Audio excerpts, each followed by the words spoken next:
It's Tuesday. Oh, a little after 9 a.m. I'm a little late today.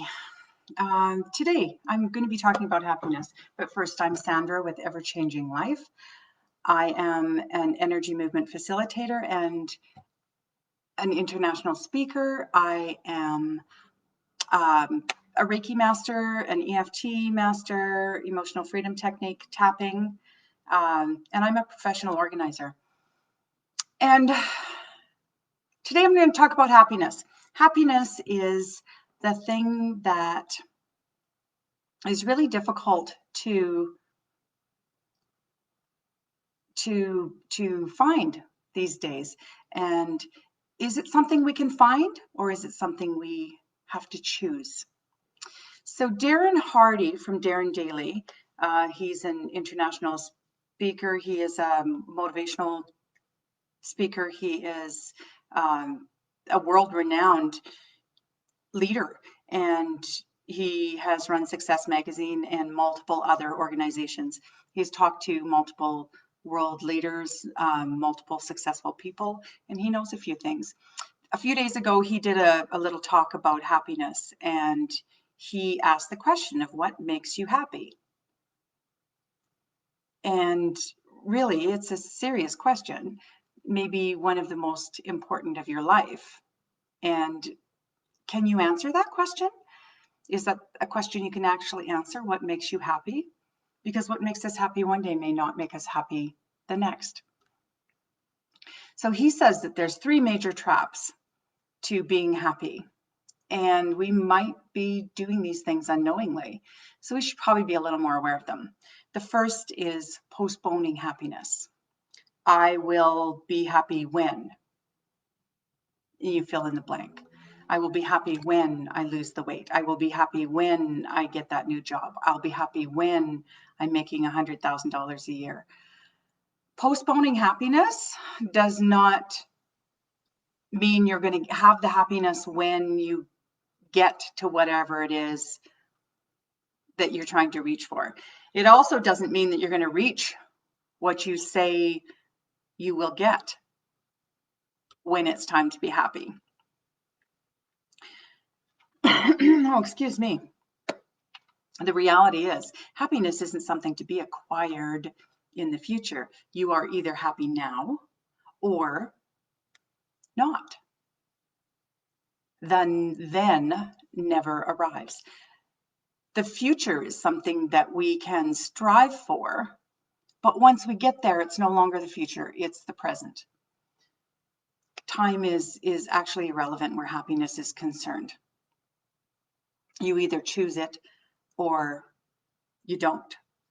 So the second is, we spend our lives trying to make other people happy. So are you a people pleaser? Are you constantly trying to make other people happy? Are you constantly postponing your happiness for someone else's? I did that for years. The majority of my adult life, until I recognized that it wasn't their happiness that I was able to control. It was only mine. I would constantly be changing what I was doing in order to make other people happy. And what ended up happening was I would be profoundly unhappy. So trying to make other people happy in order to get your happiness doesn't work either. So many times we are living a life we didn't choose for ourselves. And we might have simply and unconsciously started pursuing the idea of happiness programmed into us by society, family, the media. The media tells us all kinds of things that should make us happy. That new iPad should make us happy. That ice cream from the Dairy Queen. The new bed sheets that are advertised. Buying this insurance will make you happy. Getting that new car will make you happy. Basing our happiness on other people is not a good way to go. And we may not even recognize that we're doing it. So something to consider. Check to see whether or not you are trying to get your happiness from making other people happy. And it's dangerous because whose idea of success are you actually living out? Are you living out your idea of success, or are you living out someone else's? If you're not living out your idea of success, you're probably not going to, one, be happy, and two, be successful. So just pay attention to where you're getting your happiness cues from. And the third unhappiness trap is contrast. So for the most part, happiness is really an illusion. You make up the idea of whether or not you are happy. Now, there will always be comparisons that will cause you to be unhappy, and that's what makes that, the contrast, so dangerous. If I have what my neighbors have, then I'll be happy. And there's the if. Or you look at someone and say, well, they're always happy. I actually had a client said, she had said to me, you are always happy. She said, I want to be like you. You're always so happy.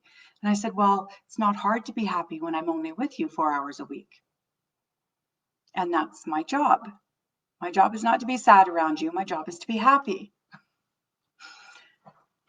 And she had to really think on that. She was really perplexed as to how that was even possible. So I was doing it for someone else, and I was doing it as a means to an end, and I was providing a contrast for her. So the bottom line is, happiness is not derived from the outside, it's derived from the inside. So where is your happy? This week's challenge is to find your happy. What makes you happy? Really look for what makes you happy. And happiness is not something that is there all the time. Our whole world is kind of a roller coaster, up and down. It's a gentle roller coaster. It's more like a gentle wave. It's up and down, up and down, up and down. Happiness is not something that we can have every single moment of every day, because we live in this reality, we live in this world. And if you were happy every single moment of every single day, people might think you're a little crazy. Now, it doesn't mean you can't have a degree of happiness, doesn't mean you have to be unhappy. But it's not derived from the outside, it comes from the inside. So it's what you're feeling on the inside. And you can choose every situation. You get to choose whether or not you're going to be upset about it, or whether or not you're going to let it go and choose happy. Something you can actually choose. So the best way I know to live in happiness is to be in gratitude, to be grateful for everything I have. And that's not always an easy thing to do either. But it is possible. It's all possible. It's not about what's easy, it's about what's possible. And happiness, no matter what your situation, is possible. There's always, always something good we can find out of any situation, even death. For example, my uncle just died. And while that's a very sad thing, he was an amazing man. He was suffering. So I am so grateful that his suffering has ended. I'm going to miss him, but I'm so grateful his suffering has ended. So even in death, there can be something good that has come about from it. So, lesson for today, happiness is a choice. Pay attention to where you're getting your happiness from. Make sure it's from an internal source, not an external source, because external sources can be taken away. So choose happy. And remember, while death is a great loss, a greater loss is when life dies inside you while you're still alive. So take chances, tell the truth. Learn to say no. Dance, even if you're bad at it. Laugh until your stomach hurts. Choose happy. Pose stupidly for those photos. And make the most of every single day you have here, because you never know when your time's up. And in the meantime, you can just choose to be happy. I'm Sandra with Ever Changing Life. If you'd like more information about what I do and how I can help you find a little bit of happy from within inside you, you can contact me through my website, www.everchanginglife.ca. And I do hope you find some happiness in today. Have a great day, everyone.